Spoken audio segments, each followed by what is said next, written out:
Hi guys, I thought I would do a review of the Aqua Forte Smartsieve. I got this installed last week. I'll kind of tell you the good and the bad. Start with the bad. It's a large unit. I guess for some people that wouldn't be bad, but it's bigger than I expected. And my pond is only 2,300 gallons, so it's not very big. And so this is probably a little overkill, but all in all, I think it'll be good. The problem I have with this is the way the weir door is designed. It's just basically a right angle here. There's a float underneath, and as the water in here lowers, this goes down, and the front part pops out, allowing more water in. And then the opposite is true. So if the water rises, this lifts up and lets less water in. The issue is it never seals completely closed. Even if I pull this up as hard as it'll go, the water still comes out. So if you turn off your pump, this is going to fill up with water. And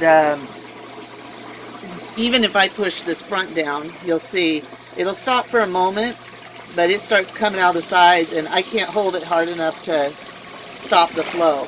So obviously that float's not strong enough to do what I just did. So what they tell you on their website is there is a maximum flow, but they don't tell you there's a minimum flow for this filter. If you have a strong enough pump, this won't be an issue. My pump's not strong enough, so I had to do some modifications.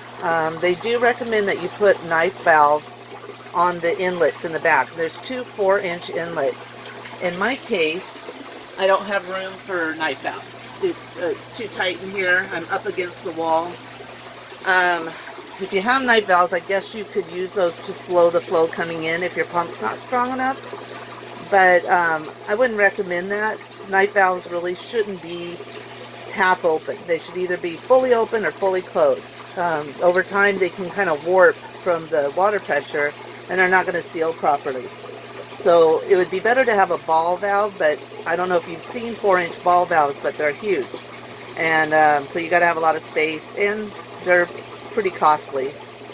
So what I did was I slowed the flow coming into my skimmer. I just wedged a chopstick in there to raise my weir door up enough to let less water in. If I take that chopstick out, this will just fill up with water because my pump can't keep up with the amount of flow coming in.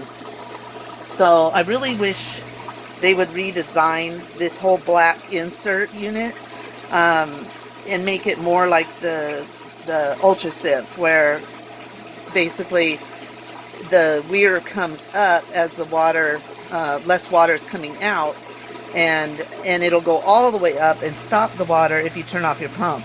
This one just doesn't work like that. It's also not built great, so you can see the big gap on this side, and on this side it kind of rubs, even though it hasn't really stopped this from going up and down.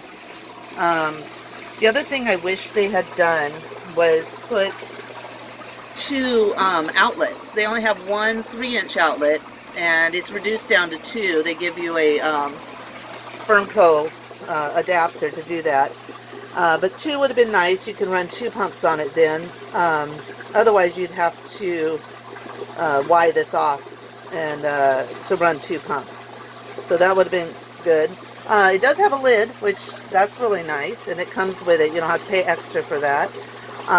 It does work. You can see I've got some gunk down there. To flush it, you just kind of you open up this knife valve, which comes with it, and then just kind of push this open, just flood it a little bit. I don't have quite enough flow to get it to go all the way down in there. Or you can just take a hose and kind of hose it out and then just close it back off. Mine just goes into my sump. So all in all, it's working well. I just think it could have been a whole lot better, and there's a lot of things they could have done to improve this. So I hope that helps anybody that's thinking about buying it. Like I said, just make sure you have enough flow, a good pump. I'm going to replace mine. And then I'll be able to take the chopstick out and run it full blast. So anyways, hope that helps you. Bye.